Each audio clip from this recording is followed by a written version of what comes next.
We always talk about noticing. We've talked lately about anger and emotional reactivity, but I want to dig deeper today, and it's going to be a little wonky, so bear with me, into the emotional responses that we come into the world with that are hardwired.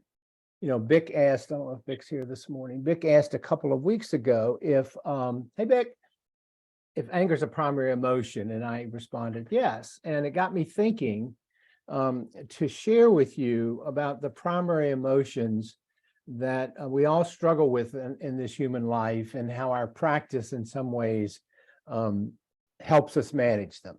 And this takes us a little bit outside the Dharma today, so apologies in advance if this is not your interest, but into psychology, and which, as you know, is my discipline. But the reason I think it's relevant is because so many of the things we talk about here, grasping and clinging, reactivity, trying to control things, not letting go, not accepting life as it is, have their origins in these sort of inborn patterns. They originate with our emotional life. And so we're pretty much stuck with them. I mean, that's part of the deal. But the good news is that the Dharma gives us some tools to manage them skillfully. We don't have to live our lives prisoners of these responses. We have choices.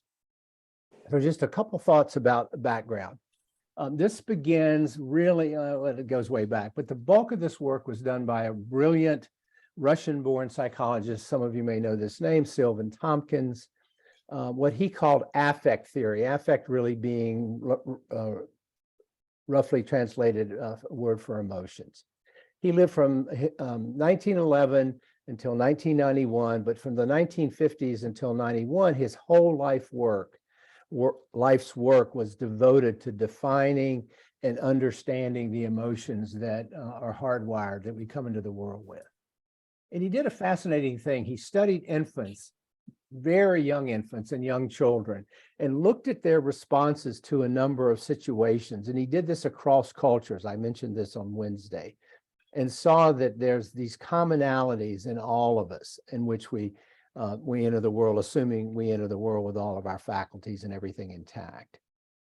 And the bottom line here is that we're born into this life with a powerful inclination to survive. That's how humanity has survived for millennia.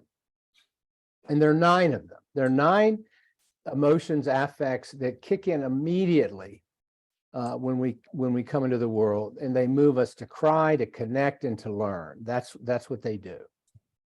And these nine affects each contain their own signature, their own unique signature, and we attach a specific meaning to each of them, given the information that we take in and store and then recall as we grow. So that when they're triggered as we develop and grow, they bring things to our attention, they grab our attention, and they motivate us to act. And that's the survival piece. Okay. So as I go through them, just try to think about them in the context of the Dharma. Think about them in terms of the adult manifestations or correlates of them, and how the Dharma can help us manage and direct them, okay? Because they account for pretty much the full range of emotional responses as human beings. And remember that this is what really fascinated me. The Buddha talked about that all experience is categorized as positive, negative, or neutral. 3 baskets. We can put any experience in one of those baskets. It's positive, it's negative, or neutral. Well, guess what? Without even knowing about the Buddha, Tompkins says all affects are categorized as rewarding, positive, punishing, negative, or neutral. Bingo. I mean, there we go again, getting the Buddha's modern psychology confirming his amazing insights. And generally, we talk about these as creating a sense of urgency, of sort of internal urgency, as these feelings arise. Okay, and I don't want to get too deep into the weeds here. I mean, Tompkins wrote 4 books this thick on this over the course of his lifetime, and it's pretty deep and gets pretty way down into the weeds. But the bottom line is that this pattern of responses that each of us develop in response to these 9 affects, is what essentially makes up our personality. That's who makes each of us unique in who we are. And he had a genius for noticing this and for noticing this, the subtleties of our responses. You know, he was just amazed at the amount of information that an infant right out of the womb could communicate. So with that background, let's talk about what they are. Now, keep in mind that these exist in infants right out of the womb, before learning from the environment, before interacting with parents, before interacting with peers. This is what we bring into the world. And there's 6 negative ones, 2 positive ones, and 1 neutral one.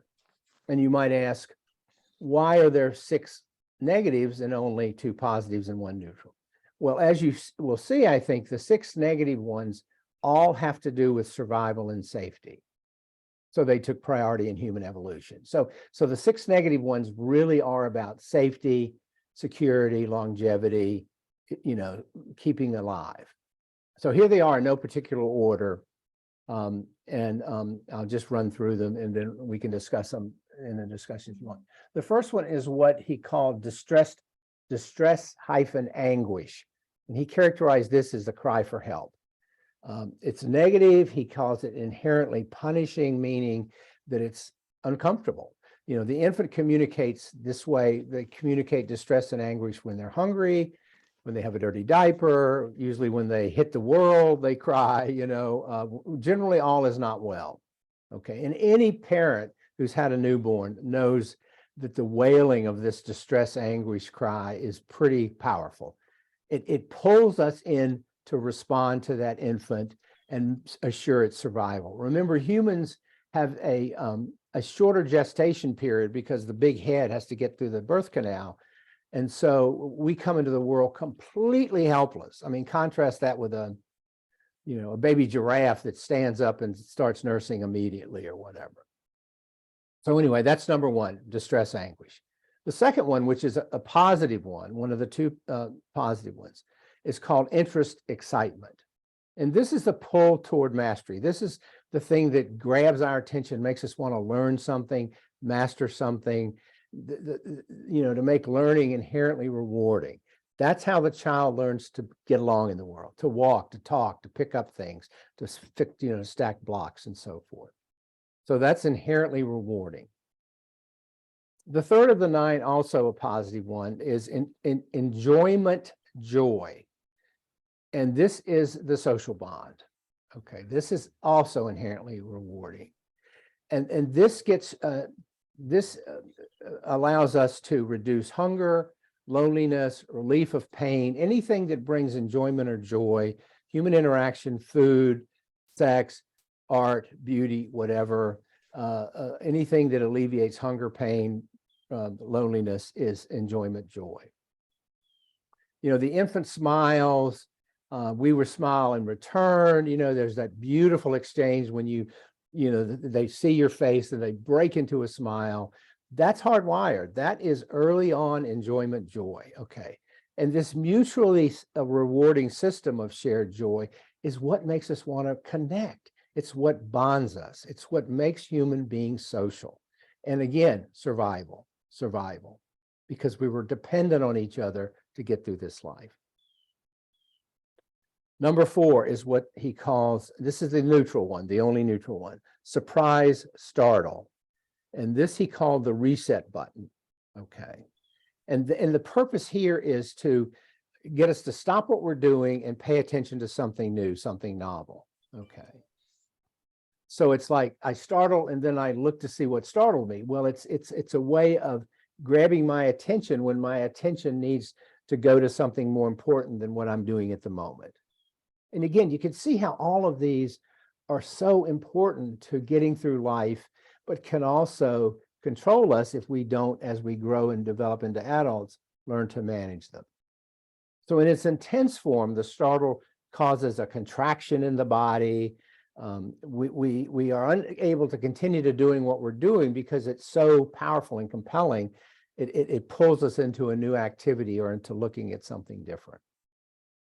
Number 5 is our old friend, anger and rage. Okay, and this is a negative one. It's the demand to fix something. Okay, it means something's not right. It's upsetting me. I'm angry. We all know the adult form of this one, but in the infant, you'll see it, swollen, reddened face. They're tense, they're tight, they're just screaming. They're so angry. Okay. They see this in toddlers, I can't have the popsicle. Oh, they just turn bright red and they're just filled with anger. Okay.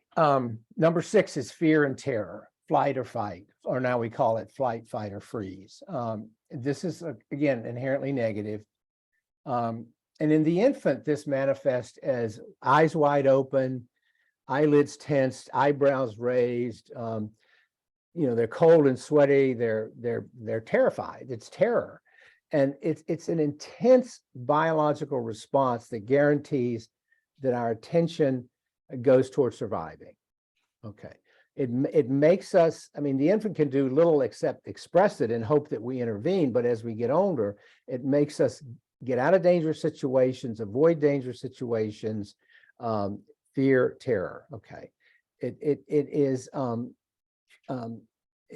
very powerful, and it can generalize because human beings have thought process.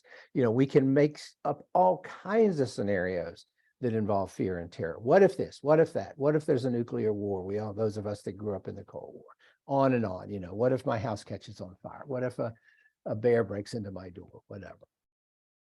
So that's number 6. Number 7, and this is one that's often surprises folks, but his insight into this really opened up the field, in my field, which I'll tell you about in a minute. But it's what he calls, people are surprised to hear that it's inborn, shame, humiliation. Okay, it's the signal that the ego needs protecting. I am shamed, I'm humiliated, I need to get out of here, I need to do something to repair my ego. Now, in the infant, this manifests when there's an interruption of excitement or joy. Okay, they will show, and he's got beautiful video of this. They'll show the adult equivalent of a shame response. They'll drop their head, they'll kind of look away, they'll break eye contact, but it's there because it assures as we grow that we don't engage in behaviors that will get us thrown out of the tribe 200,000 years ago. Okay. It is there to make sure we behave in ways that foster belonging, foster mastery, keep us in the group. Because in those days, as I've said before, to get banished from the tribe, thrown out on the savannah, was probably pretty much instant death from starvation, a hostile tribe, a saber-toothed tiger, or whatever. So shame, humiliation. And what the point I was going to make about that is his insight into that opened the whole world of shame theory and how important that has become in our understanding of human suffering. We never, when I started my training, we never even talked about, somebody's got something. Is that me? I hope not. Let me make sure everybody's muted. We never even talked about this. Shame wasn't even on the radar. It was usually conflated with guilt, but anyway, it's a huge part of psychology now. The 8th is a negative also. It's disgust, and that's the need to expel.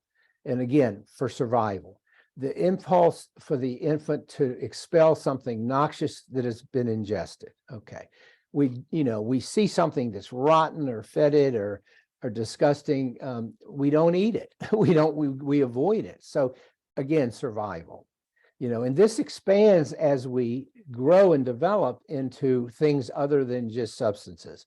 We figuratively don't want to ingest certain people, thoughts, sights, and sounds if we feel like they're toxic, if we need, if we feel like they're disgusting. And disgust has a lot to do with othering. It has a lot to do with tribal loyalty in our evolution. It has a lot to do with, you're bad and I'm good and you're disgusting because you have 20 piercings on your face or whatever.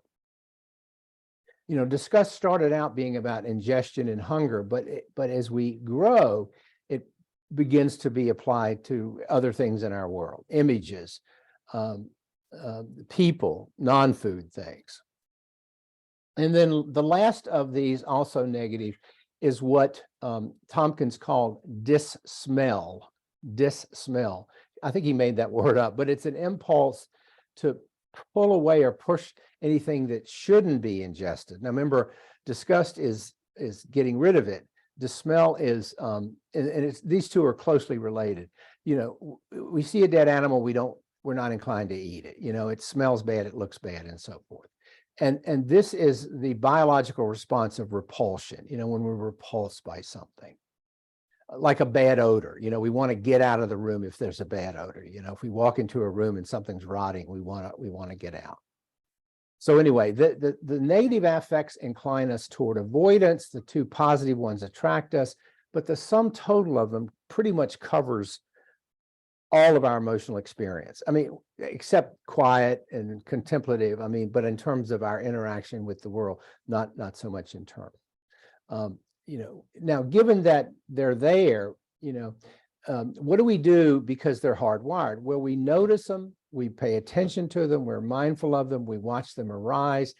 That's what the practice offers us. That's why I wanted to share them with you, because many people just go through life on autopilot, just responding like a pinball machine to these various emotional responses.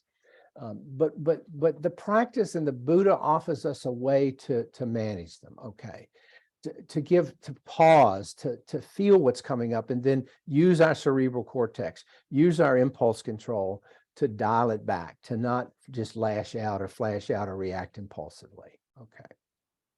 That's where discernment comes in. We make more skillful choices. And I wanted to just give you this overview today, because Vic's comment the other day inspired me, because I wanted to make sure we all understand it. We understand together that we come into the world with, and then as adults or young people, we set an intention to manage these hardwired experiences skillfully.